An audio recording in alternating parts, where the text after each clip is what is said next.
All right, we're at All right. 6.206 is where we start. Did we formally start the meeting? No. Oh, okay. I would like to call to order the 30th session of the Pontiac Charter Revision Commission. Roll call.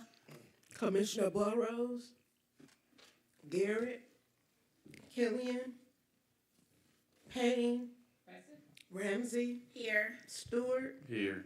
Turpin, Here. Williams, Ibarra. Present. Madam Chair, you have a quorum. I need an authorization to excuse Commissioners Burrow, Garrett, Killian, and Williams. So moved. It's been moved by Stewart and supported by Payne. Roll call. To the left side of the dais. Commissioner Payne, Ramsey, Yes. Stewart, Yes. Turpin, Yes. Ibarra. Yes. 5 yeas. All right. Amendments to the current agenda. I do have a potential amendment just to add the comments from Kathleen Okay. Probably. So after the. we can do it. We can make that 6. Yeah. And then if she comes sooner, we can. Yeah. Okay. So adding Councilwoman James' comments to the agenda, that would be the new 7. Closing comments would be 8, and adjournment would be 9. There's a move. Is there a support? Support. It's been moved by Stewart and supported by Ibarra to add comments from Councilwoman James as the new 7. Roll call. Commissioner Payne, Yes. Ramsey, Yes. Stewart, Yes. Turpin, Yes. Ibarra. Yes. 5 yeas. Is there a move to approve the agenda as updated? So moved. Support. It's been moved by Stewart and supported by Payne. Roll call. Commissioner Payne, Yes. Ramsey, Yes. Stewart, Yes. Turpin, Ibarra. Yes. 5 yeas. All right, public comment. We have none. All right. All right. Commissioner Stewart, where did we end off? So we left off at a little echoey today. At 6.206, a comment on definitions. And that reads, where is emergency defined in state law? Which is what is noted in definitions. Definition of emergency as determined by state law. My assumption is it's not defined in state law. Yep. Where'd you say start at? Page 30, 6.206. Oh, okay, that's what I had started. Yep. I thought you said something else. Okay. Nope. Sorry. No, you're good. We're all there. Making sure. Okay. Didn't want to, I move too quick sometimes. I know. My suggestion is we just take that out. But Take out 4. yeah, take out 4. Okay. If it's not defined by state law and you don't know where it is, Then we don't need then we it. don't need it. Yeah. All right. So there has been a move to remove 4. Any discussion? Second. Did we second? Yeah, you're good. You can second. Sorry. So I moved. She said. All right. Roll call. Yes, I gotta get my ears going here. Commissioner Ramsey, Yes. Stewart, Yes. Turpin, Yes. Ibarra, Yes. Payne. Yes. 5 yeas. Great. 6.403 is the next one on petitions. And so what his comment was is how is 6.403 different than 6.402B? Seems like this could be deleted. So let's read it, maybe. Delete it. Well, hold on. Well, let's read it, because I was like, 6.402. So his comment was, if the petitions are signed by registered electors equal to at least 5%, but less than 15% of the electors voting at the preceding city general election, and the proposed ordinance is not adopted without alteration by the city within 20 days, then the proposed ordinance without alteration shall be submitted by council to electoral vote at the next scheduled election in the city, occurring at any time after 30 days from the date of the clerk's certificate. 6.402B says, at the next election, okay, so what it says is if such certificate shows that the number of registered electors signing the petitions equals or exceeds 15% of the electors voting at the proceeding. So I do think this is probably a repeat. So we can take out B, or should we take out 6.403? I think the whole section at 6.403 basically repeats above. Yeah, okay, because that's why I was like, it looks like it. And is this the one where we decided the mayor asked did that ask we him to, yes. increase Yep. the percentages? Yes. So the percentages would be what, 10, 10 to 20. Was it 10 to 20? 10 to 20, I'm gonna wait for him to get his language. 10 to 15? I still sent him that section to review, so I'm gonna wait for him Okay. to give us language. We can review that. Okay. But I think we just get rid of 6.4, 6.402, and then we can make any updates to 6.403 to get rid of, and then update update 6.402. exactly. Okay. Okay, so right now, what Scott is saying, what the attorney is saying is that 6.403 is a duplicate of 6.402, and that we can remove that and make any updates to 6.402. Is there any further discussion? Good idea. Is there a second to that motion? Second. So it's been moved by Stewart and supported by Payne to remove 6.403. Roll call? Commissioner Stewart, Yes. Turpin, Yes. Ibarra, Yes. Payne, Yes. Ramsey. Yes. 5 yeas.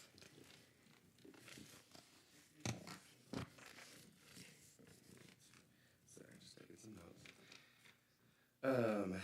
Okay, 6.407 is next under publication.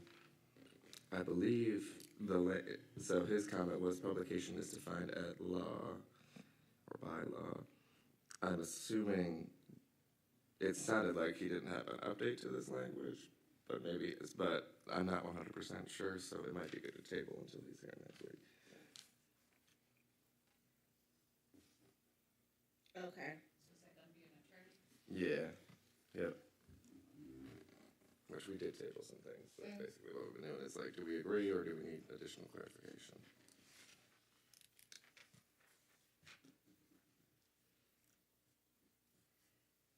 Okay.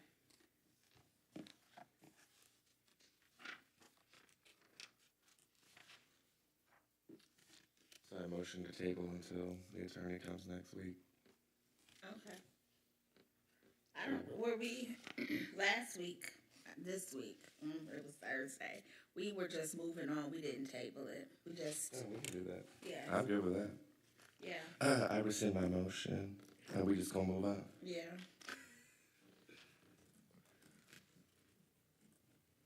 Cool.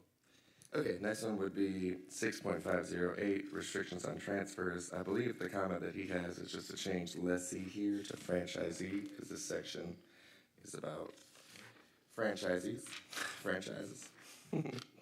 So my move would be to change the one word lessee to franchisee.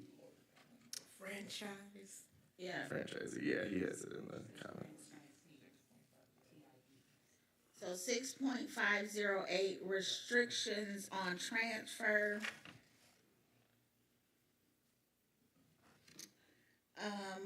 The attorney said, you see where it says leasee, it says franchisee, so we just gonna switch those words. There's a motion on the floor to switch those words. There's a second. Roll call? Commissioner Ibarra, Yes.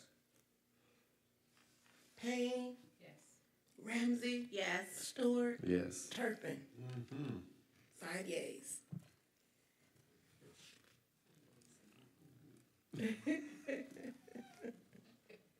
Right. Okay. The next he had a question on was 6.511, and that was on co-occupancy. And we had added in wireless here. I was not here for this discussion, but we had added in wireless. Why would we add in wireless? I believe that's what the attorney said too. What? Okay, so we're gonna, Just remove it. Yeah, remove Yeah. wireless. I think Unless some wireless other was there conversation. though to update to reflect present time with Yeah. wireless internet, wireless servers. To be specific in that, I'm not too sure how to antennas maybe. Okay, it sounds like from what you're saying, the intention was to say that the franchise could use the city's tracks, poles, internet. Yeah. That's what the That's intention of right. what you're That's saying That's is. what wireless. Okay, Yeah, so we can that's just what I change wireless to internet. Should we take out tracks? Oh, that's poles, I'm sorry.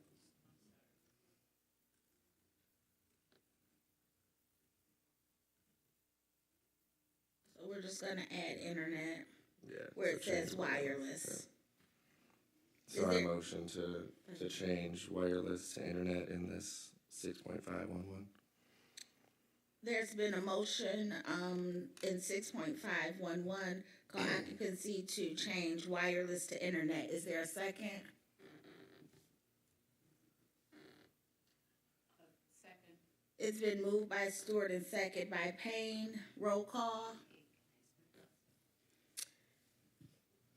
Commissioner Ibarra, Yes. What you got to think about? Payne, Yes. Ramsey, Yes. Stewart, I just feel Yes. Turpin. Yes. 5 yeas. Yeah, but if the attorney doesn't know, you know what I mean?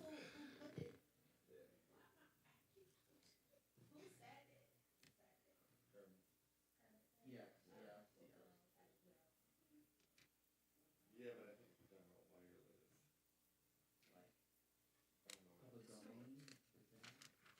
So did we take out wires also? No. Take out wires also? Mm-mm. No, because I think that. Anyway, let's just move on. We moved. We already did it. If anyone else got more comments, they can come later or come to the meeting. 6.513. His suggestion is that we take out transportation because the other things in terms of this, 6.513. Okay. Restrictions on transfer of municipality-owned utilities. You don't really own transportation, like, now, even. And so Right. really what this is saying is for, the city may make a contract to purchase, operate, or maintain anything for supplying heat, light, power, water. Of course, transportation is something that they could do, but he said, is that something that's necessary to do a 3/5 vote of electors? And that I agree with. So I think about SMART in this discussion. I think about just general, like, to put that to the electors might not be necessary. So this is just a question. Yeah. So for some clarification, I think about Auburn Hills opting out of SMART. Yeah. So this is along those lines. I think so. Okay. Well, I think it's even more extensive than that because this is really talking about the owned utilities of the city, right? Right. So I think about maybe, an example would probably be like what Ann Arbor's doing right now to get their city-owned power versus utilizing DTE. So like it's more extensive than probably Okay. what we would be doing with SMART. Okay. And so I think that's what they're saying is like transportation, like there's a lot more decisions that are made with transportation that this would Right. limit us to do more options. Yeah. Would windmills go into this? Is that something similar to that? If we had Kind of, yeah, I mean, probably. windmills in there? So I think about like power and water. So yeah, I mean, I think there's some pieces. If it was city owned, that is what like they're saying that this is a municipality owned Yeah. utility. So The city. Turn your mic on, Payne. Okay, thank It's- you. not necessarily to do it on a property, but instead to purchase, operate, and maintain any public utility itself. So that's what I think. Like it's a very specific provision that's all about the city owning and operating these provisions, and that is required to have 3/5 of the elector vote. And so that's why I think transportation, they're like, if the city could decide to do, they've actually, they could work with SMART tomorrow and Right. do a city-specific program. They haven't yet, but they could. And so that would then need to go through 3/5 of the electors. So we're kind of just like throwing transportation in there unnecessarily when there's a lot more, like that should be something that they can just work out and the city council can work out. So we just don't need to have the 3/5 of the electors vote. We should change transportation and just get rid of transportation. And then keep everything the Keep same. everything else. Okay. Yep. So is there a motion? A motion to remove transportation. There's a motion to remove transportation out of 6.513. Support. To be read as the city may make a contract to purchase, operate, and maintain any public utility property for supplying heat, light, power, or water to the city and its inhabitants. No such contract shall bind the city unless a proposition therefore receives the affirmative vote. Oh my gosh. I cannot see of 3/5 of the electors voting thereon at any regular or special election. So, Discussion, go ahead. okay, I guess my question is that just for future, just in case, I mean, we don't know what's gonna come, but we are looking at windmills, now, so can we add windmills? Well, it It's doesn't covered say. by power. Yeah, it doesn't say how you get the power. It just says power, right? So windmills, water, our vehicles for electricity. Electrical forward. Yeah, but it doesn't name those things. So it's just saying, the So- heat, light, water, power. So if later on we decide we wanted to add windmills in certain properties of the city, then this would cover that. As long as they were being used for heat, light, Okay. power, water, Yeah. Okay, good. for utility. Yeah, because All right. I'm looking at trying to get us. So there's been a move in support. Discussion, go ahead.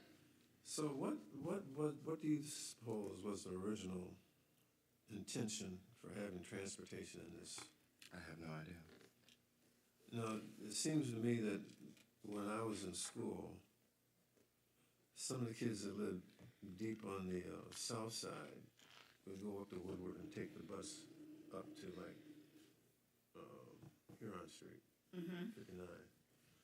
And I was just wondering whether or not, but that's the city and not the schools. If those kids are riding the bus with a sort of a special pass or something like that, that allows something like that to happen. So I just, it's a curiosity how transportation fits into this being on the, on our bylaws here. So, But, at this point in time, when you look at transportation, I don't see where it fits within the scope of things. Yeah. all right. So, along with what you were just asking, before we had like senior transportation, would that fall into this? Did the city own it? Yes, I was ran by the city, We don't yeah, have but enough. I'm just saying in the Yeah. past, that was a city operated, service. It could, but I think here's the thing, right, is that this act would actually be more limiting if we decided to bring it back. What they're saying is the city couldn't do any of these or bind this in a contract unless they had a 3/5 vote of the voters. So this actually makes it harder for us to enter into any of those because then we're binding them by a 3/5 vote of the voters. So that's why transportation is saying take it out because you may have plenty of options you could enter into, The electors. but electrical, power, those things. 3/5 vote of the electors. Of the electors. The elected officials. No. not the voters. This is saying the voters of the It people. just says affirmative vote of 3/5 of the electors voting therein at a regular special election. Correct. So the voters, electors. That's what. Okay, electors versus voters. Yes, rather people voting. Okay. Silly language, right? But that's why, again, taking that out allows us to say, hey, we want to bring this back. Well, we can do that with just talking to our council and our mayor, right? Rather than saying, hey, now we got to take this to a special election. That would be silly, right? So, Okay, Yeah. I motion to. That- It's already been moved and supported. Yep. Oh, sorry. All You're good. right, You're good. roll We want call. discussion. Oh, right. Commissioner Payne, Yes. Ramsey, Yes. Stewart, Yes. Turpin, Yes. Yes. Ibarra. 5 yeas. Perfect. I suggest we skip the next one because he talked about a specific state law. So I want to know what For that the means. attorney. Yeah, so that's 6.602. Yeah. Hold on, you said it's 6.602? Yep. Okay. Okay. And then his next comment, ignore that, is on the boards and commissions just because he didn't get that section yet. Okay. So it is necessary. There ain't no text because we didn't look at it yet, homie. Anyway, his next comment is under 7.101, and his comment was, "Why is this limited to those who exercise significant authority?" And so I agree with that. I think conflict of interest provisions and ethical standards of conduct should be for anybody in the city. For some reason, they added in this people who exercise significant authority. So his suggestion is essentially Take it that out, out. yeah, and just say a public servant who, in the course of their duties, shall, a public servant in the course of their duties should not, shall not, blah blah blah. Take out essentially saying exercise a significant authority. Yeah, a public servant, who, in the course of their duties, shall not.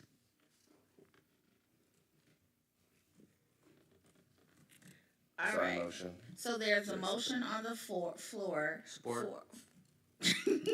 There's a support. Okay.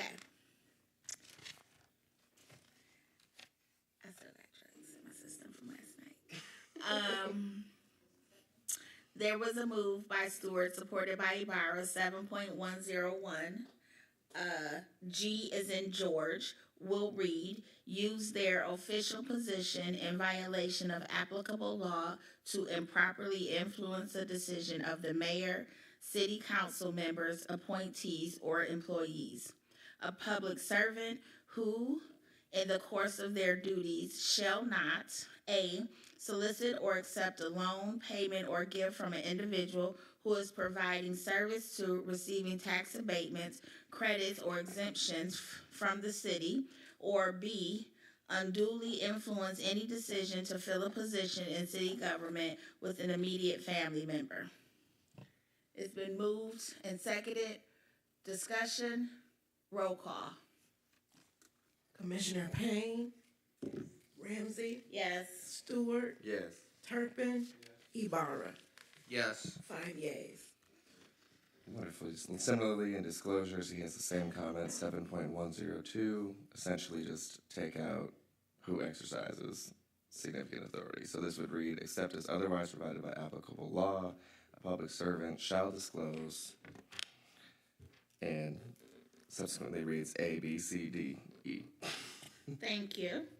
Is there a second? Support. It's been moved by Stewart and second by Ibarra to remove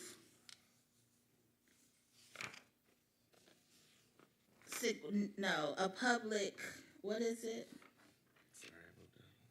Hold on, except as otherwise provided by applicable law, a public servant shall disclose. Okay. All right, roll call. Commissioner Payne, Yes. Ramsey, Yes. Stewart, Yes. Turpin, Ibarra. Yes. 5 yeas. Okay. And then, let me just get this together. Okay. On page 40 is the next one, which is technically on 7.106 on page 39 is where it starts. I'll read it. I think, because he basically says this should be an ordinance. So what this talks about is contracts voidable and rescindable. It says the city shall include language in its standard contract forms which provides that city contracts shall be voidable or rescindable at the discretion of the mayor and city council at any time if a public servant who is a party to the contract has an interest in such contract and fails to disclose such interest.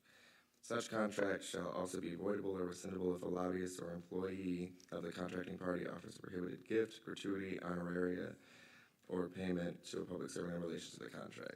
So I think the area starts here where he says it should be in the ordinance, and it says a fine shall be assessed to the contractor in the event of a violation of this section of the charter. If applicable, the actions of the contractor and its representative, lobbyist, or employee shall be referred to the appropriate prosecuting attorneys. So he wants us to just note the fine. So can you read it as we should have it? So we should remove out the ordinance language, right? He says we should remove the part about a fine shall be assessed to the contractor in the event of violation and make that an ordinance. So it would just stop at to the contract period? Period, and then it would continue with if applicable. So it's kind of just taking out that one sentence. Okay. Yeah. You got that, clerk? So just taking out the one sentence. So 7.106, it would remove the last sentence on page 39. A fine shall be assessed to the contractor in the event of a violation of this section of the charter. So it would remove that. So there's a move. Is there a second? Second. It's been moved by Stewart and second by Payne to remove that line. Roll call. I'm sorry, any further discussion? Roll call. Commissioner Payne, Yes. Ramsey, Yes. Stewart, Yes. Turpin, Yes. Ibarra. Yes. 5 yeas.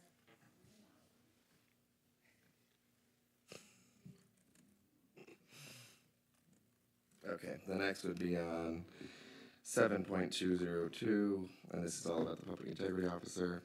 One quick comment is don't need percentage, great. Fine with me. Why term? We know why there's a term. We wanted a term, so I think we should keep that fine. We can go through this section as a whole. The public integrity officer may be removed for a cause by a 3/4 vote of the city council members serving. We did have a higher vote threshold there. He said, why is there a higher vote threshold? I think that's for a reason. And we wanted that. And he said cause is defined differently through our text. That is more of a problem with the charter than this section. What does it say? That cause is defined differently throughout the charter. Okay, so we need to.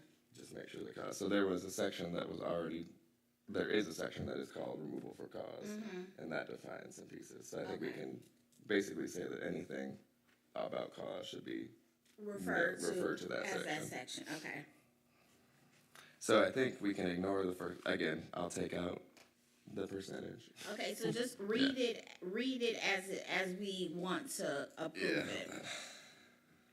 So it's the public integrity officer shall be appointed by a majority of city council members serving for a term of, they're Okay. serving for a term of 6 years. I was like, no, our city council don't serve that. So that would be that sentence. Yep.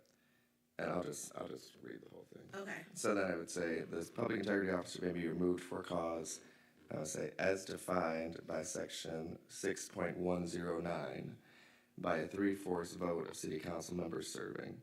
The public integrity officer may only be removed from the office for a cause such as gross misconduct or incompetence. I think we could take out that sentence, actually. So I think we could say the public integrity officer may be removed for cause as defined by section 6.109 by a 3/4 vote of city council members serving, period. Okay, say that again.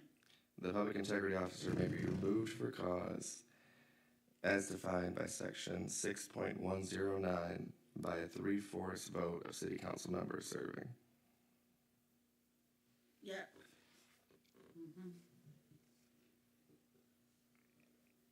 I motion to approve this section as read. Support. It's been moved by Stewart and supported by Ibarra to update 7.202 as read by Commissioner Ramsey and Commissioner Stewart. Roll call.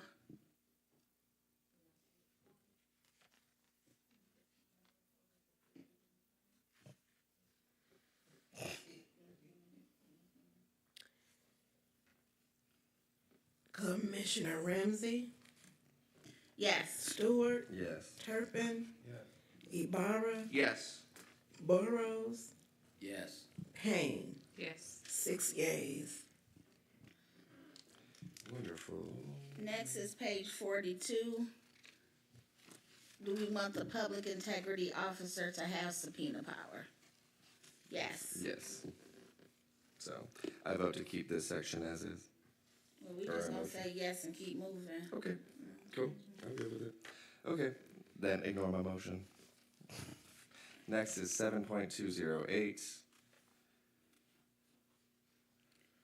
Should budget adjustment to allow such consultants be required to be approved by council?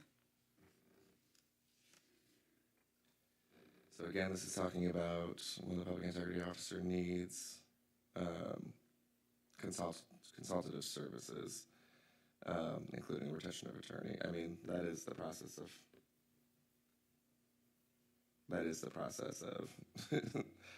I feel like that's the process anyway, right? Oh, hold on, If you what need is a it? budget amendment, you still Yeah. gotta take it through council, Yeah, regardless. So, this isn't saying, right, that they wouldn't do that, but that's more of a process defined by council anyway, and the financial procedures. yeah. I'm just, where there exists a conflict of interest between the public integrity officer and another branch of city government, the public integrity officer has the authority to retain necessary consultative services, including but not included, does that make sense? Including but not included to retain of an attorney licensed to practice law in Michigan who shall represent the public integrity officer in legal proceedings. Does that make sense? Not limited to. Not limited. Okay, I'm just Yeah, like, okay, sorry. no. Probably my own mess up. Including but not limited to retention of an attorney licensed to practice law in Michigan who shall represent the public integrity officer in legal proceedings. Such attorney shall not represent the city as a municipal corporation in any legal other proceedings. In any, Other proceeding, I think he must have changed something. okay, so any other legal proceedings, can we say it that way? Switch those words around? Any other legal proceedings. So that's how it would read. I don't have a problem with that. Same. Just, so, really quickly, I'll reread it. We're gonna keep it as it is, we just changed a couple of words. Where there exists a conflict of interest between the public integrity officer and another branch of city government, the public integrity officer has the authority to retain necessary consultative services, including but not limited to retention of an attorney licensed to practice law in Michigan who shall represent the public integrity officer in legal proceedings. Such attorney shall not represent the city as a municipal corporation in any other legal proceedings, period. Is there a motion? Motion. There's been a motion, Support. and it's moved by Payne and support, oh, go ahead, discussion. This is, so in essence, what we're doing here, the city has an attorney, the public integrity officer has an attorney, May need an attorney. may need an attorney. In this scenario, he does. So the city pays for the attorneys on both sides of the argument as our integrity officer and our government discuss their differences in court. And it's just messy as heck to me. And that's all I got to say. All right, thank you. All right, it's been moved by Payne and supported by Stewart. Roll call. Commissioner Stewart, Yes. Turpin, No. Ibarra, Burrows, Yes. Payne, Yes. Ramsey. Yes. It's 4 yeas, 1 nay. Cool. The next is 7.303 on page 45. His comment was that there's a limit by Open Meetings Act exceptions. I'm not quite sure what that is, so I just suggest we wait Okay. till he comes. 7.303 for the attorney. And then, that is all, because we changed the other things. He just comments year about 7 times. Okay. Oh. I said, girl, just change Right. the damn words. And so we were waiting on Definitely. Councilwoman James. I can text her and see what she said. That's what we heard. You have her number, Scott. Yeah. Oh, I'm texting her. You texting her? Mm-hmm.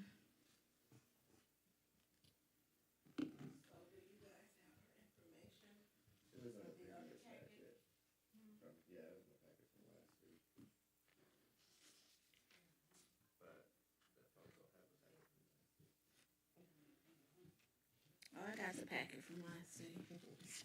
That's all I grabbed.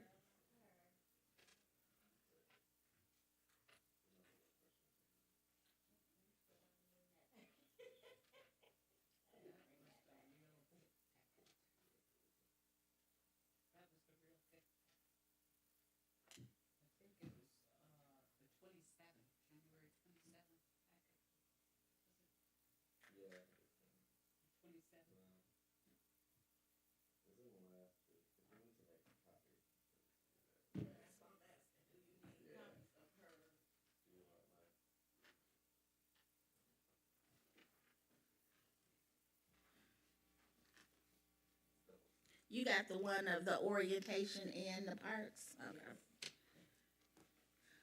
What else do we need to do? We are waiting for the mayors. Yes, that's fine. But Thursday. Yeah. Okay. So when we meet on Thursday, okay, did we go and talk about all the items that have been tabled? So, yes, we went through all the items that were tabled last week. So we're done there. So that's good. The biggest piece is now what I'm gonna, so maybe I'll start process for a second. Yes, please. I'm updating everything as defined in this, as we've gone through the last couple weeks or week and a half. And my goal is to get that updated information to the attorney so that by Thursday's meeting, we both have updates from the mayor for his stuff and final updates from the attorney. Okay. So I think hopefully those presentations don't need to be a million hours. It's just like, give us your information and we'll update it. So I think you'll need to go through the edits by both. Again, from the mayor and then potentially the attorney too, if he has any additional edits. Okay. Okay, hold on. Let me just get some clarification. So for the mayor's part, we're asking that he have his to us by Wednesday Correct. so that we can look it over and come ready to discuss it on Thursday. Okay. You're going to submit the current stuff to the attorney? You're going to wait until? I'm going to submit what we have now so he can at least give us that information on Thursday. Okay. And then he can go through the tabled items that we've talked about today. And then any additional updates he can go through as well. Okay. And then we'll just need to get, the last thing, little bit is just the piece on which he might not be able to even get, like, he's already reviewed the current sections that we've asked for the mayor, so he had some comments that we just implement it or whatever, but he may not be able to get to those last couple sections that we asked from the mayor Okay. because of timing. So my suggestion on Saturday is we basically, that Saturday meeting, is we basically say, Yes we're or good no? with this charter. Okay, okay, okay, Because that will be the last meeting until the 14th. okay. And then if there's any other changes on the last Saturday meeting, is then just keep me updated and I'll update that and we'll have the final charter. Okay, Get some but we, resolution. hopefully we shouldn't, because we should have our final discussion Correct. next Thursday. Correct. Okay. Yep. Okay, does everybody understand that timeline? Does anybody have any questions about it? Ibarra? Anybody getting a little bit of anxiety? Yeah.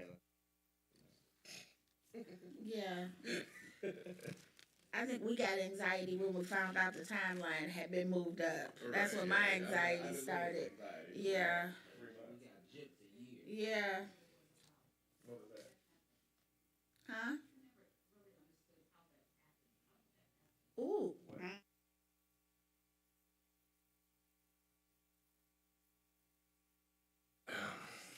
On and off the record. One. One, She's part of it. the timeline switched because we were not told from the get-go, I think, the full breadth of what state law says. So state law actually says that from the minute that you pass the charter, like a charter revision commission, which was August of 2021, you have 3 years from that moment. Right. No one told us that state law when we got. Now I guaranteed any of us could have looked it up, but Wait no a one told us minute. that state law. No, because Scott. Wait, yes, because Scott is missing that this is what the state law said. So there should have been an election right away for Correct. our positions. We didn't. So that's didn't where have the elections in timeline May. messed up. Yes. The timeline was delayed by the election. Yes. So we didn't have an election. We didn't get elected until May of We 2022. had an election. Regardless that of that, year. and that is 100% a piece. But we could have still had, done a more effective Yes. timeline if we had been told that from the get-go, Yes. and then we could have planned out our meetings. But we were not told that until literally 6 months ago, and Yeah. we were like, oh shoot, now we lost a year that Yes. in our heads we were planning on, Yes. and that's why. Right. So that's what I think was frustrating, right? Was like we didn't get told the state law and what timeline we had. Yeah, because Even when we got out here, we should have known that Yeah, 9 right months was away. taken off. Yeah. Yes, right away. we were going through where we should be in that timeline that was given. Yes. So Yes. that's the frustrating part. is that we Okay, could have easily I was always wondering planned about this that. out. Right. And we would have. We knew that 9 months was gone. Yes. Yes. We could have gotten. Madam Clerk. Yeah. Yeah. Like we could have used those the first year, maybe a little bit more. Yes. If we knew, but if we knew. Right? Yes, So if said we got knew. time.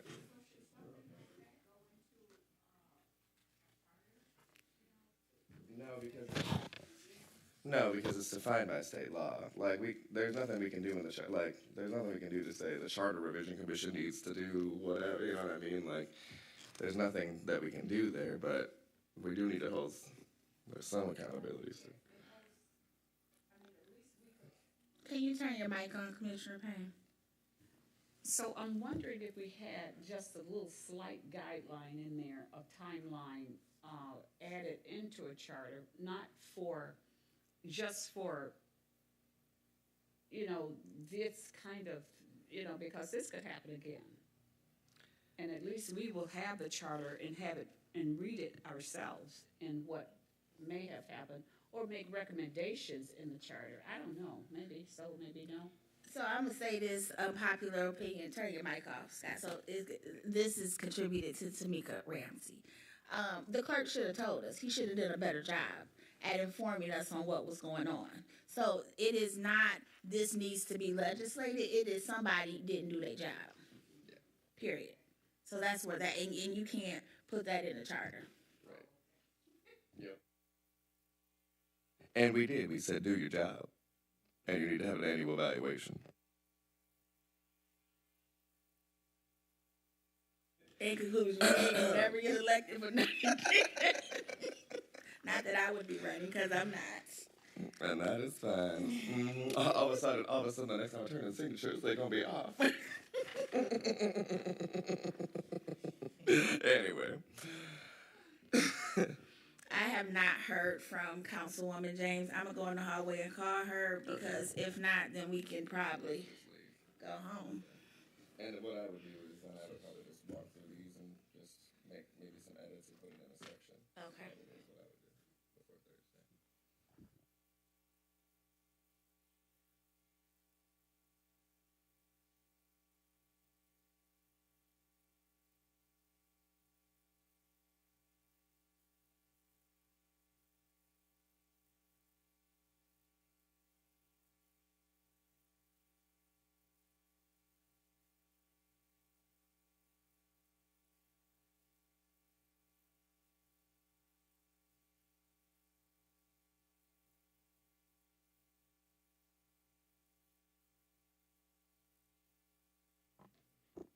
Are we on?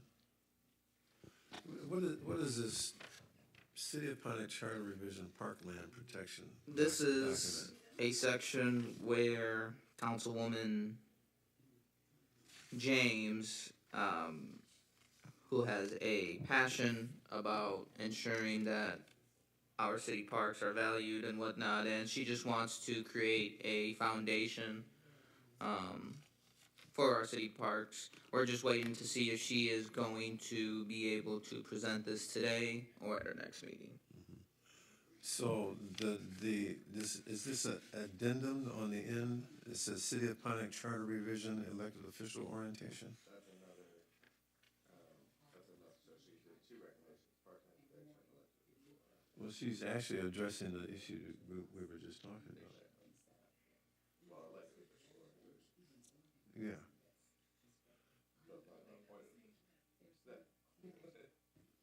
But yes, that is, so we've talked about elected official orientation. So it puts the clerk's office and the elected officials on notice that you have to have some sort of like orientation to understand the parameters of your job. And that's not done today? It's not required. It's not required. I'll just note again, I think the reason why, if Mr. Williams was here, he would probably say the only reason that the current council got any orientation was because they had two committed members who said, all right, we'll spend the time. The rest of them all, the other ones who were not going to be in They were office. all like neophytes. And They all left. They said, never mind, bye. And so I think that was part of the challenge. So we need to mandate that they're getting some sort of orientation training from their folks. So Well, we can definitely see how it would have benefited us. it surely would have benefited us. Yeah. So by extension, it would benefit the community. Correct. Exactly. So, Go ahead, Ms. Payne. Can you turn your mic on though? Commissioner Turper said, it really should be, We can't hear you. I need you to turn your mic on. I think it really should be with every committee, because directions, if you don't have directions, it's just like with this committee, with this commissioner. I don't feel that there was any directions given, and I don't feel that if we had something kind of laid out as a process and plan for us, that we could have followed. And so that's one of the things. So who's over this committee anyway? Who does this, I know no one is over, but, I don't even know that. If you have concerns, So, I'm just asking. no, I'm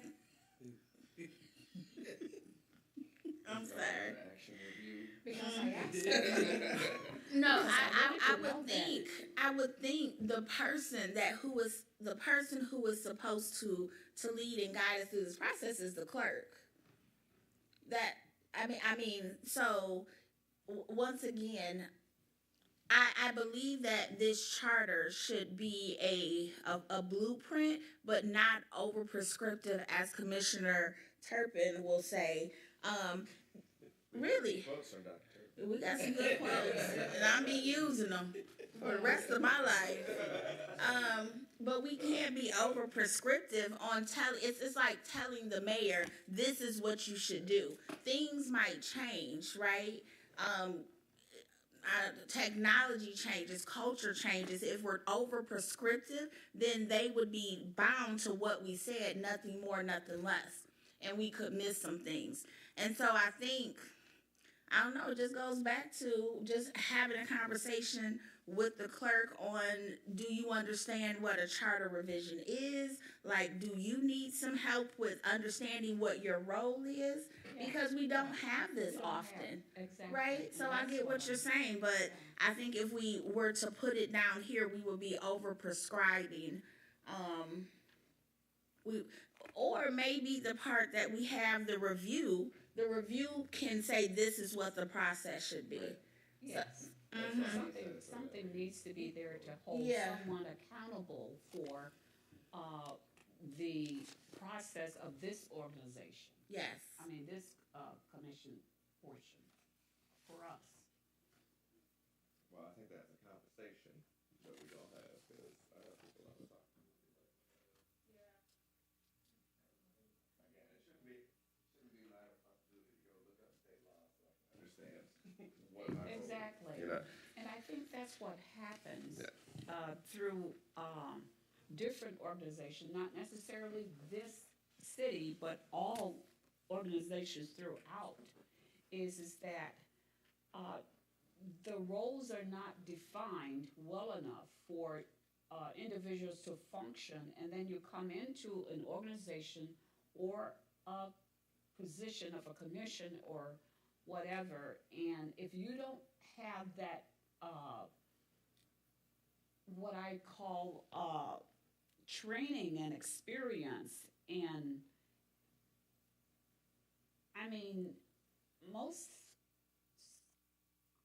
there's some, I think, clerks that come from other departments and things like that. And I'm saying that this city really need to look into when we're having clerks. Those are the most important and vital part of a city. And really what needs to happen is we need to find someone or make sure that we're hiring someone that has that background from the very beginning in the state laws and all of those things, and bringing it up to, so that if anything is missing, then they'll raise their hand and say, here, I hear you all's meeting, or even attend the meetings to see where we are, to make sure that we are on track. I'll note that this is, I hear your pain. I hear you, Lucy. It's city council who needs to, that's the people who end up having action, right? As we noted today, they're the ones who have action over the person, We need to call so. a meeting with city council. Correct. And clerks, so that we'll know, because I don't like to talk behind people. I like to talk in front of people and voice my concern, because that's the only way that you make things better. So, Commissioner Payne, this is a clarifying question. So, you willing to come to City Council on Tuesday? I don't No. really want to go to city council and See, voice I this. told you. I like mean, to but voice if this is, I mean, Commissioner Stewart just said, and I mean, I would come, I'm gonna be out of town, but I'm like, that would be the clerk and the council are here, they can hear what the concerns are. I'll come stand next to you while you talk. Because we do have those concerns. But here's what I'm saying is that I'm a person that don't think that everything should be brought out into a big, large public. If you have a problem, then you go to the person that's in charge first, and then you go to the big public. Yes, but we're saying it on this dais right here that's being Facebooked, and I know that the clerk is gonna hear what we done said. That's why I'm just putting it on record that I am not ready for any other office. But it's a question. It's a question that you had that needed clarification. People are asking us why we're meeting twice a week. Why are we moving the process up? Like we're trying to speed through it when this is the timeline that we learned about after the fact. Okay, then I'll call a meeting myself with the clerk and with the council the president and the pro tem, and just find out where we are and how we can make this better for the next commission that comes through. Okay, I would ask that you include Vice Chair Williams on that, because he was working with the clerk when we found out the timeline had shifted. Okay, then I'll get him, because I really think that this should be done this way and then taken to the public. Why we can't just blame the deputy clerk? No, I'm just kidding. Yeah. Why It's been why really we got just messy frustrating people for on me. this board?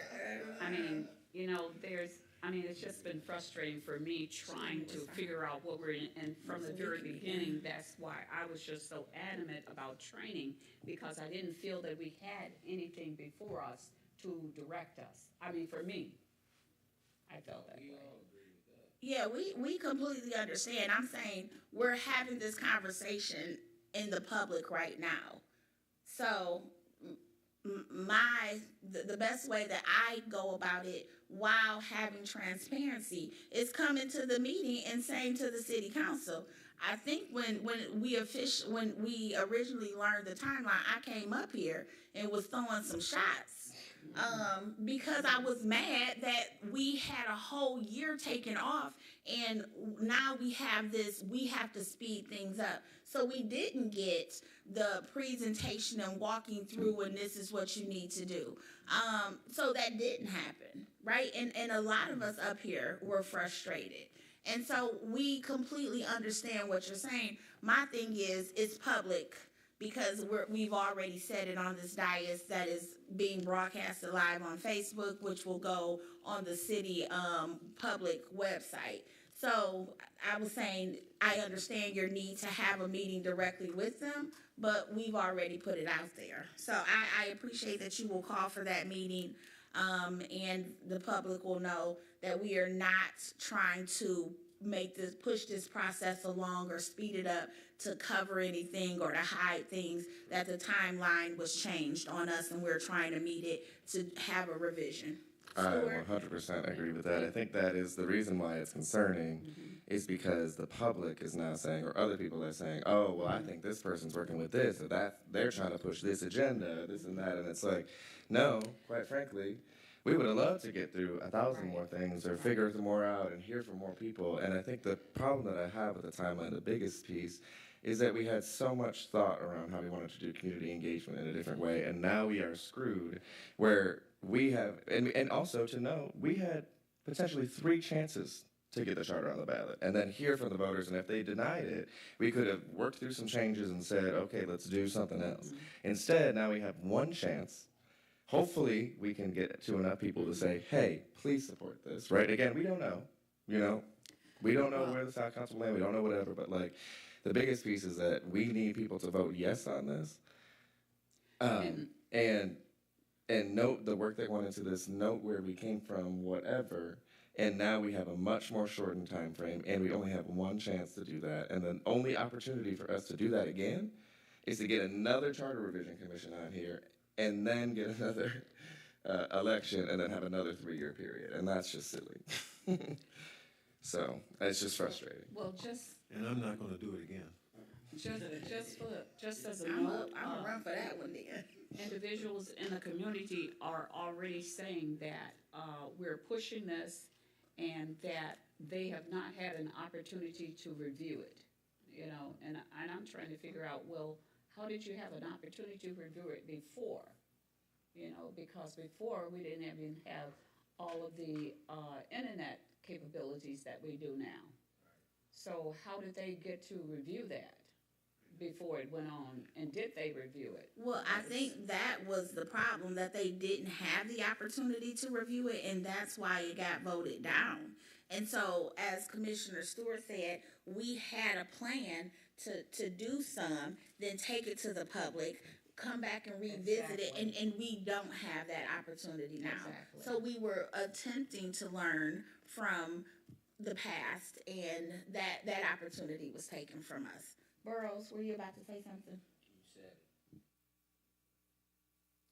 we should put into the Michigan law that, in instances like this.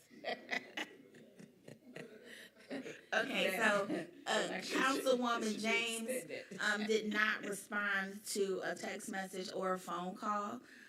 And so we're gonna end this meeting. Drinks on me, right? Mimosas is, mimosas, I mean, yeah, come on, it's brunch. Mimosas, okay.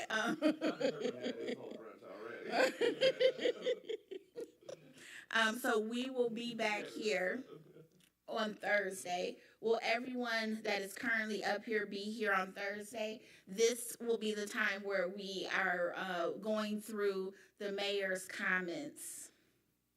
So will everyone be here? I will attempt to be here earlier than 6:30. Thank you. Okay. You'll be out of town? But what I've noted is that I will still do Yes. work on it and Okay. figure that stuff out. Thank you. This document that was passed out about charter revision parkland protection, is that already in the charter? It is not. This is what, a proposed, yes, from Councilwoman Addition. James. We actually talked about this and had some questions and some feedback, and she was attempting to make it today and didn't make it. okay. So this isn't new. We've seen this before. We've gone over it before. Okay, so it seems perfectly reasonable to me. There were some questions There are some questions? about the whole thing, because it was the parkland and the council orientation. So there were questions. So, Madam Clerk, I guess my question would it be possible for, now, Stuart, is it you that were in contact with her in this? And I hate to keep putting you as. Well, you the only one working for real, so just keep on putting it on them, girl. I was not the one But in I'm contact. wondering, you I know, believe someone else was in contact. I was not in contact. The with deputy Councilwoman. clerk said that she emailed her. No, I mean, maybe the two of them have a Zoom meeting and go over this and then bring those changes to us. We can talk to her and ask her, get the questions that we had for her and ask her those and then get some feedback. Exactly. Thursday is our last opportunity for any feedback, and going back and forth, because we're gonna have to come prepared, and then be ready to vote on items on Thursday. So people are gonna, I was telling my daughter, maybe a friend, I was telling somebody how I feel like sometimes we come here and start doing our homework when we're supposed to be turning it in. And it, right? Yeah. Is it me? Am I not? No, No, you're right. okay, so we need to actually read and go over some stuff before the meeting on Thursday so that we can come and say, this is what my question is, or I'm good with this, so we can hyper focus on it, because I'm hoping that we could have this done in 3 hours, but I feel like the mayor gonna be on some stuff with some of his suggestions, like he was this time, because this is a suggestion, this is how I feel, or this is law. And he was given a lot of his suggestions as if they needed to be changed, when it was just his suggestions. And so I want to make sure that we know what is a suggestion, like with the attorney. Sometimes he was asking, do you want them to have subpoena power? The answer is yes. It is not redebated. It's yes, and then move on. Yep. And so we're going to have to be very focused and ready to answer questions or approve things to be voted. The last thing we need is for people to be reading it for the first time and then trying to figure out, what does this mean? How, and to start asking all of them questions. Come with the questions so that we can finish that part out, because it is a lot. The mayor, hold on, it was in It was like 100 sections. the last section, because Commissioner Stewart had it out like this right here, that he did not have ready. How many sections was It was it? like 6 sections and other specific areas. Yeah, it was 1, 2, 3, 4, 5, but they were whole articles. And so we have to go over all of those articles. And it's to, I think we did the fire. No, Yeah, we did. did. That's, Okay. that was a out-of-date one. Okay. Yeah. So we're still working on the financial procedures, the general provisions that he had. And so we just need to make sure that once we get those on Wednesday, I will text everyone and say, hey, these came in, so that you can at least look them over for Thursday. Okay, one other item. Myself and a couple others were charged with redoing one of these items that came up last time. I think it was 4.104. As I understood it. And I wrote over this thing trying to, I don't know if, can we go to that? Yes, that's the relation with city council for the mayor. Yeah. So it was charged to myself and a couple others, I believe. Page 11. To rewrite that for, I can't remember what reason, but. So I played with it a little bit, but I don't know if it's gonna suit your, Well, maybe we should just, mhm. oh, go ahead. So What was it? Number again? this is what I came up with. 4.104. I made a note of 4.104, relations with city council.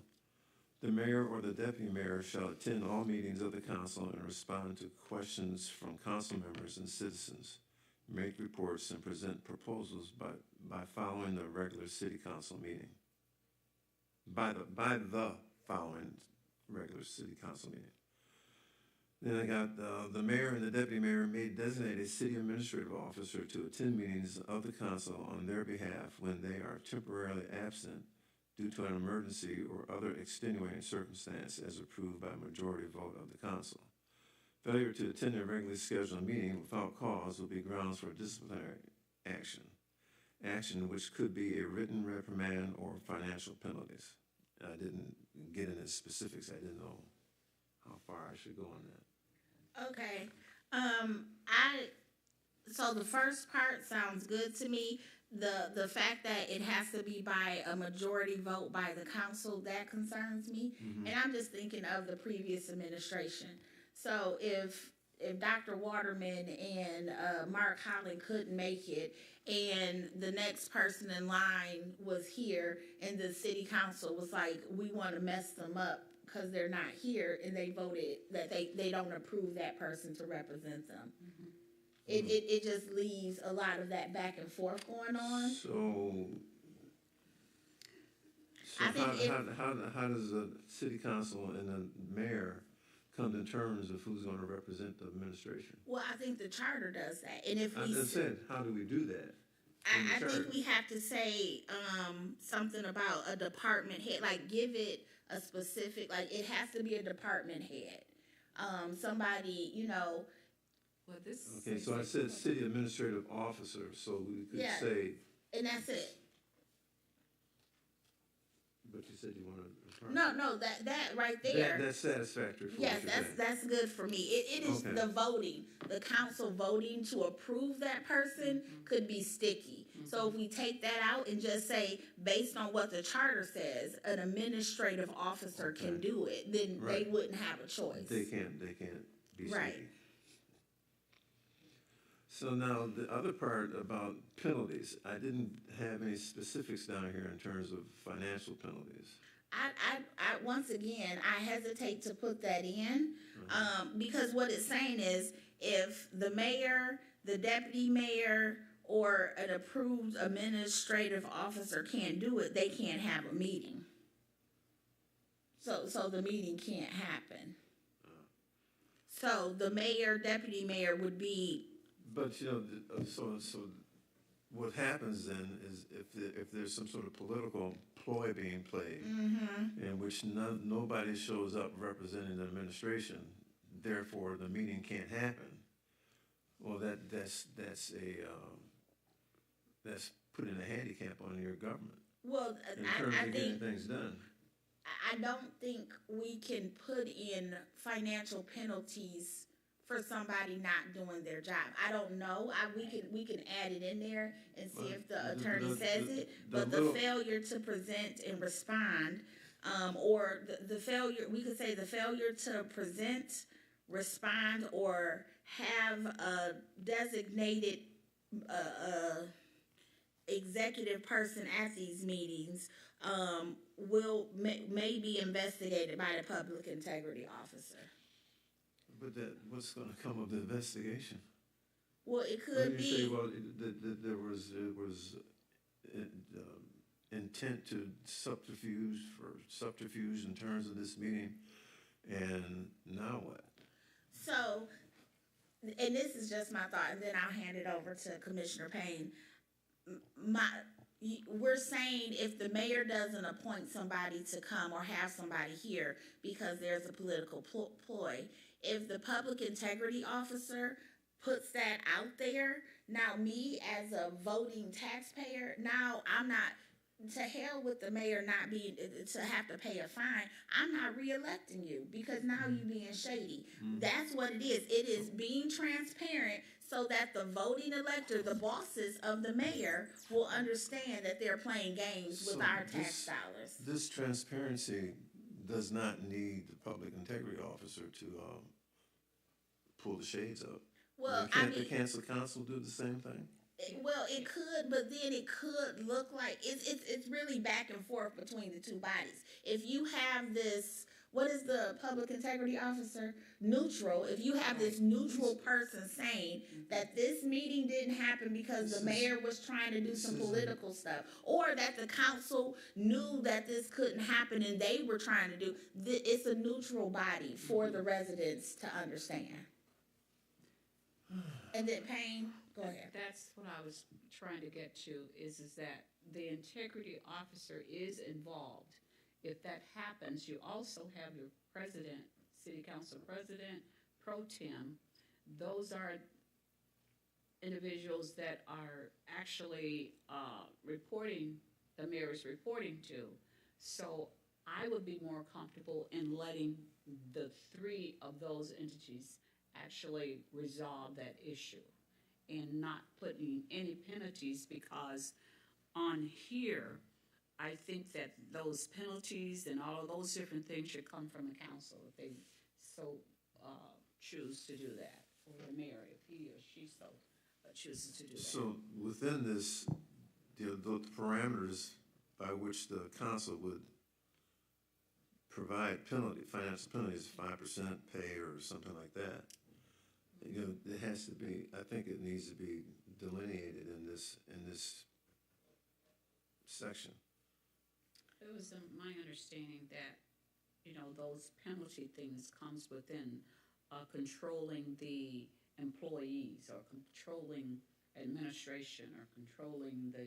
Well, that's just it. You're trying to do business, and if the mayor is stonewalling by not showing up for meetings and things like that, and his office needs to be penalized in terms of the inability for the city government to do its job. It can't do its job if he's not providing the reports that are being requested.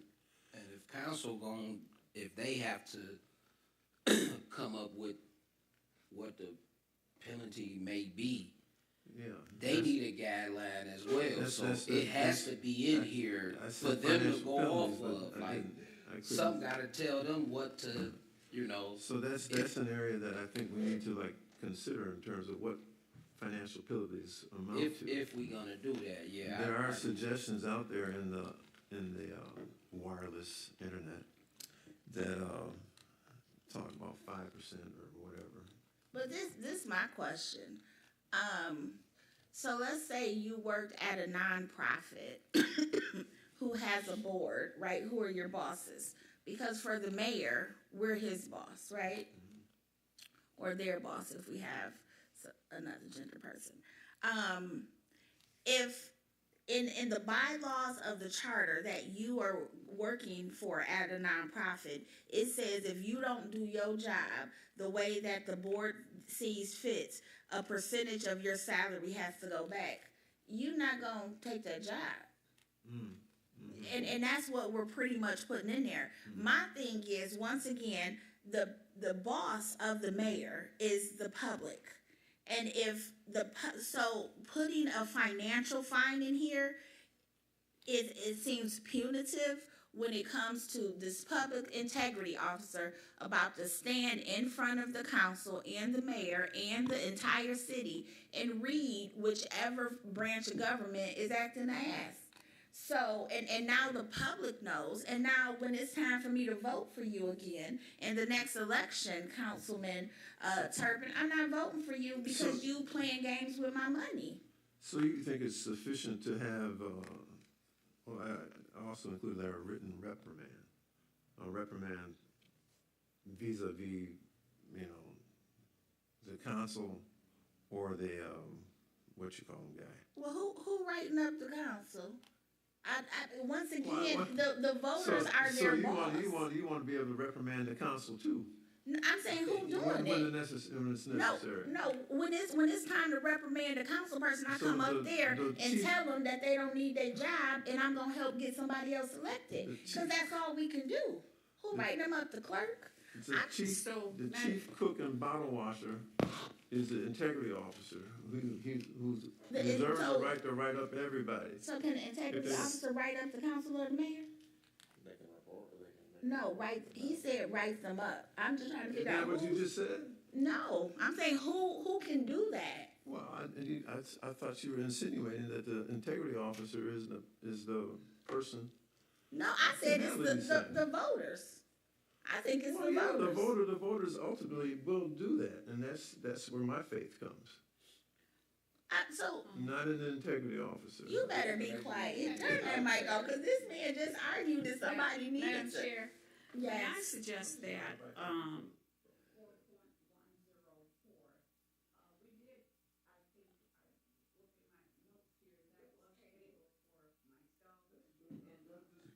I had it on my table when I bought it. Yeah, Turpin. I understand He created some language. I'm Where the language at? Can you understanding. text that to me? I'm there, I understand that. The language. But what I'm saying, in order to move on, can we just read over it again and come to, because now that I'm looking at this, I would turn around and vote yes for it.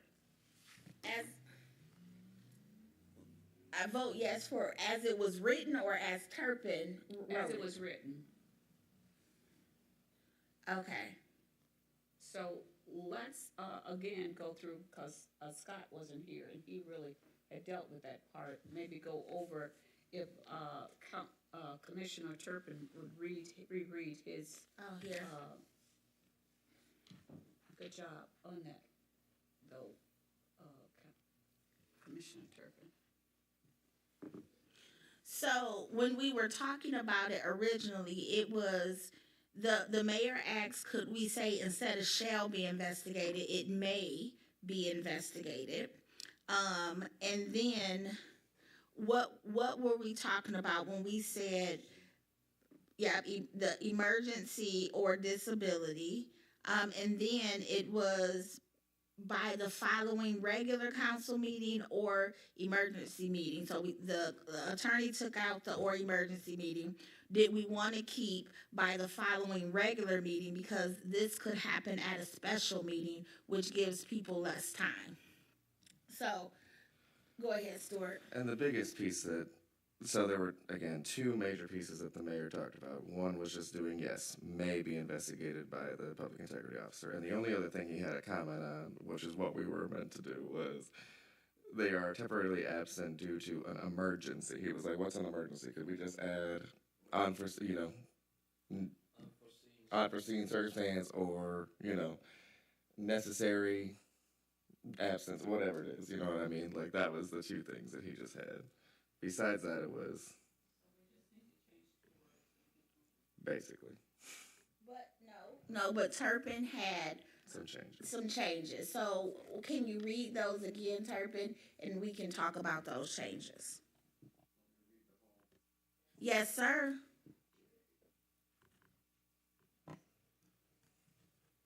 The mayor or deputy mayor shall attend all meetings of the council and respond to questions from council members and citizens, make reports, and present proposals by the following regular city council meeting. The mayor and the deputy mayor may designate a city administrative officer to attend meetings of the council on their behalf when they are temporarily absent due to an emergency. You're good. Yes.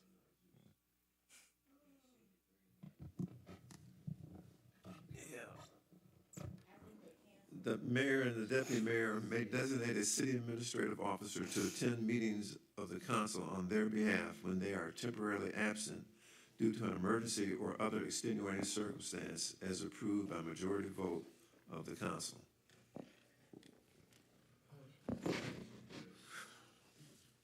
Failure to attend a regularly scheduled meeting without cause will be grounds for disciplinary action which could be a written reprimand and or financial penalties, which is wide open. I don't know.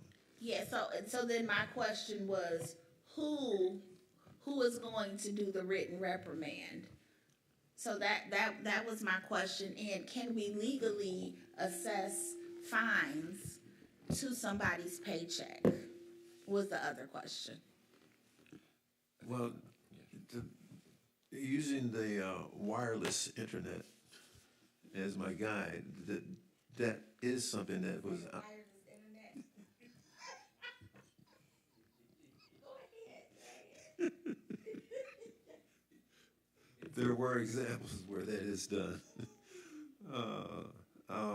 So, yeah, who's going to write the reprimand or whatever? I mean, that's the council's job.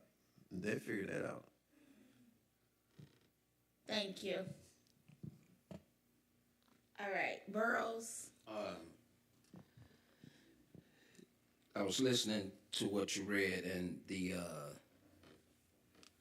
part where it says the mayor and the deputy mayor should designate a city administrative officer to attend meetings on behalf temporary absent due to an emergency or disability as approved by council. Is that what you said? By majority vote of council, yeah.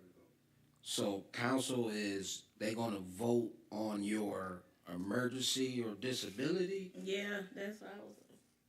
They gonna, is that what that mean? Like it said by approval of them, so they the ones who gonna vote on To determine. if your emergency or your disability is But when good they gonna enough vote? for Yeah. you not to be here. Are they gonna vote at the top of the meeting, and do they come to your house and get you? Right. Say, oh no, we didn't approve this absence. Turn the mic on, baby. Turn the mic on. Juice here.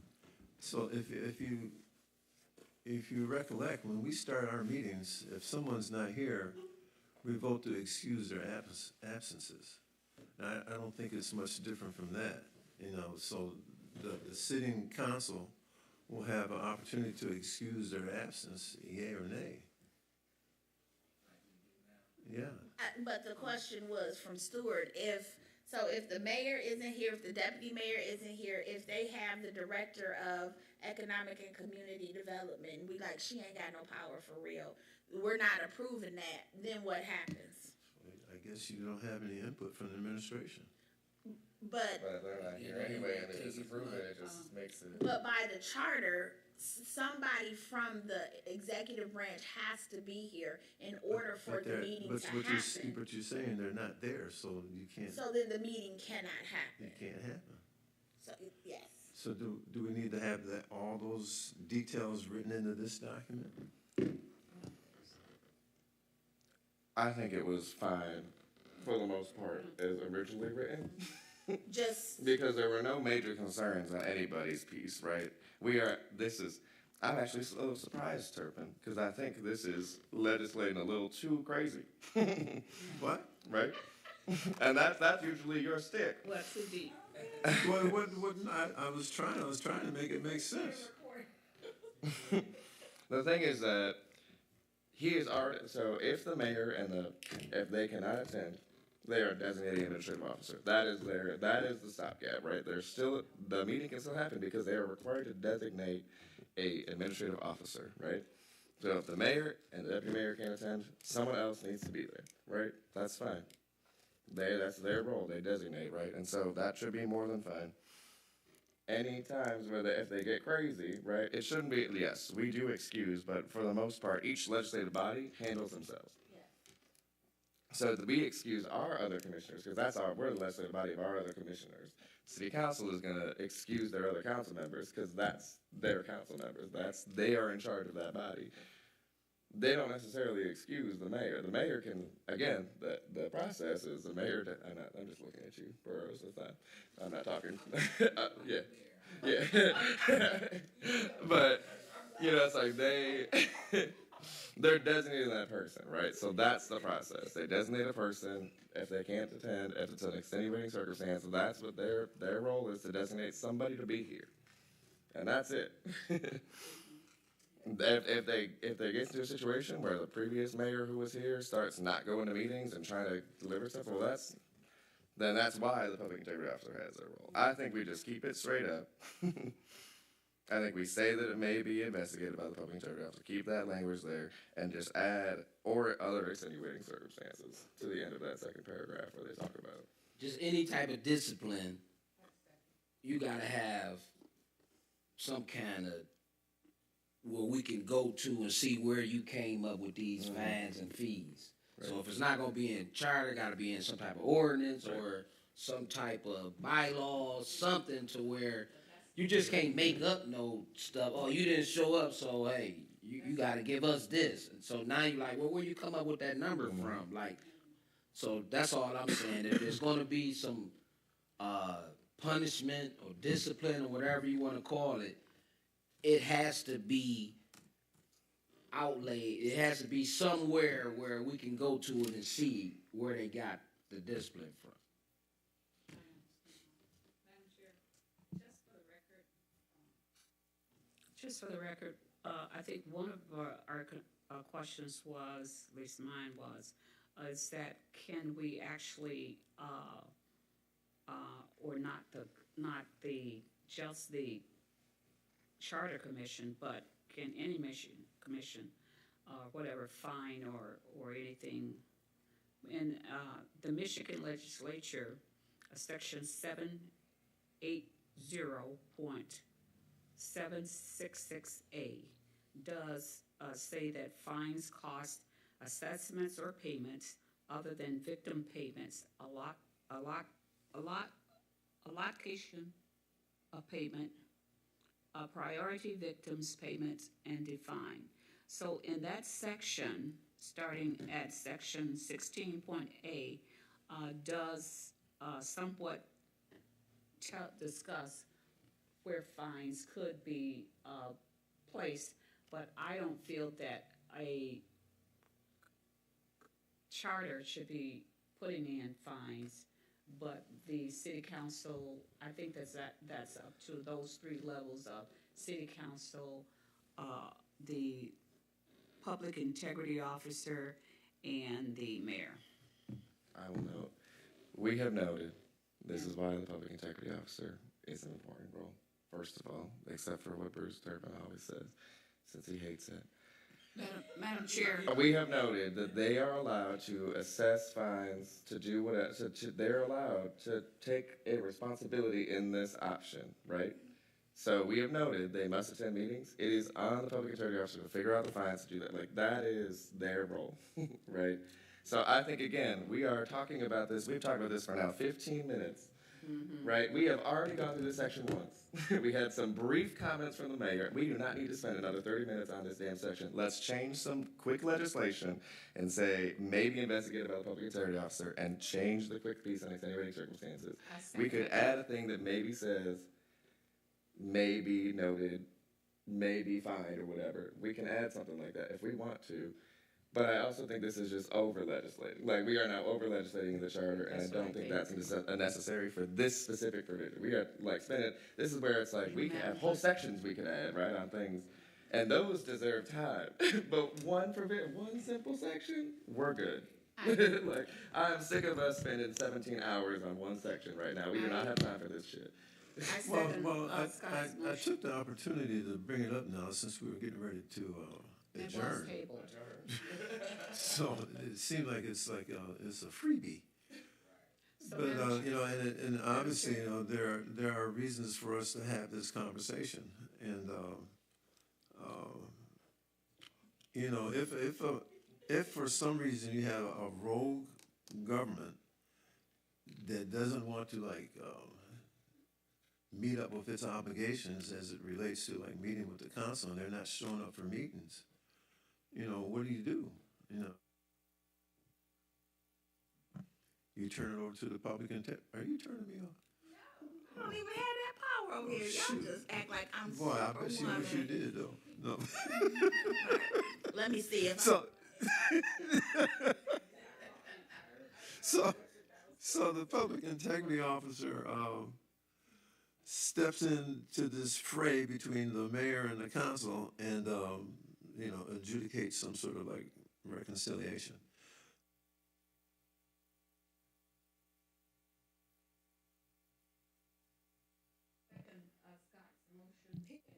he did motion and then he got to be read something. But we got to let Commissioner Turpin finish talking.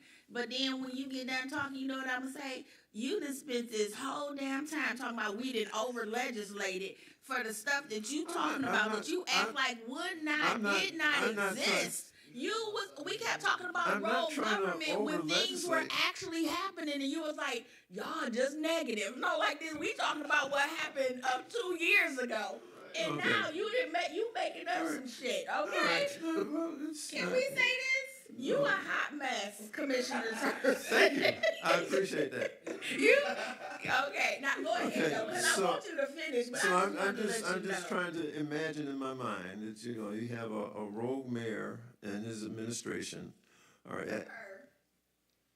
and her administration have a certain inability to work with the council, and so within this document, we are proposing that if this circumstance were to come to pass, what we're going to do. Now, I know my brother here. He likes this. My man, you are using this again to legislate. You are using this again to bitch about the public integrity officer. We have already legislated this. We have already edited the charter. We do not need. I know, but what happens is the public integrity officer. I intentionally left the public integrity Correct, officer. and that's the only reason we spent 15 minutes on this section. We are over it. We are noted the role of the public integrity officer is to investigate, and then if they need to, send to the appropriate court. And we have already noted that. We do not need to re-legislate, and that is what you are doing. Is you are just spending this time to hate on this position again. We do not need that. I did that to all right, hold on. accentuate the fact that the council and the mayor can do these things without an integrity officer. Don't have me beat this up. Okay, hold on. All right. Calm down. Okay, Payne, what you got? I was just going to say, whenever there is a debate for this period of time, then a call to vote should actually happen so that we can end the debate and pass this, because it did not pass the last time. So maybe through this discussion, we do this vote and pass it so that it can be passed. So we will have the language on Thursday for us to approve, to read and vote on. So we will make sure that we will do that. I'm gonna make a note that 8-1 was how the public integrity officer section was added. 8-1. 8 commissioners agree with adding this position in. I don't give 2 damns what happens, right? Because 8 out of 1. So I don't need to sit here for 35 more minutes and hear about the public integrity officer not being, or imagining roles when we don't have to imagine. We can talk all day about shit that happened in the last administration, and that's fine. Because we needed a role like that in the last one. Yes.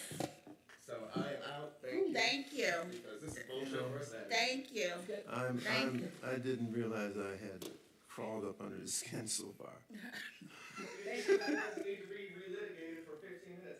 I wasn't litigating that. I was just proposing something. I didn't Thank see you, whether the Scott. public integrity officer had any role to play in this scenario. That's how you walk out of the room right there. I missed that on Thursday. Okay, so we will revisit this. We have your language. We will revisit it.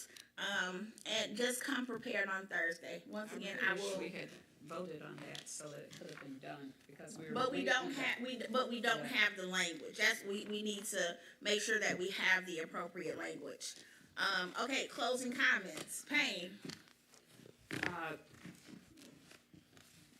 Good afternoon. Thank everyone for being here. I just wanted to bring to the citizens of Pontiac's attention, those of you who received a letter basically stating that on the outside it says that we are sticking with the Pontiac City Council. I am advising us to, I believe this letter is going to come before the council on Monday for clarification and for, there's a lot of confusion. I've received a few phone calls in regards to this. And so the clarification will be done at this Tuesday's council meeting. And also the District 5 Council Advisory Committee will be meeting at 5 o'clock in the Alliance Den. Also will be making clarifications to what the actually is on the ballot, which it is up to the citizens to vote yes or no. Thank you. Turpin. I have no comments. Thank you. Ibarra. Happy Saturday, everybody. Another, thankful for the conversations that we're here today. Looking forward to Thursday and our final Saturday next week. Can't believe that here it is, ladies and gentlemen, at the end of the road. Looking forward to building a presentation once the document is completed to engage with the community as to the work that we've been doing. Really excited to be a part of that and to get this charter commission passed in August. Looking forward to see everybody soon. Thank you. Burrows. No comment. I'm just going to say thank you to the people who sit here for all the hard work. We are getting close to the end. The anxiety is high. So I appreciate everyone up here for the work that you do. And with that, I would like to close the meeting at 12:05.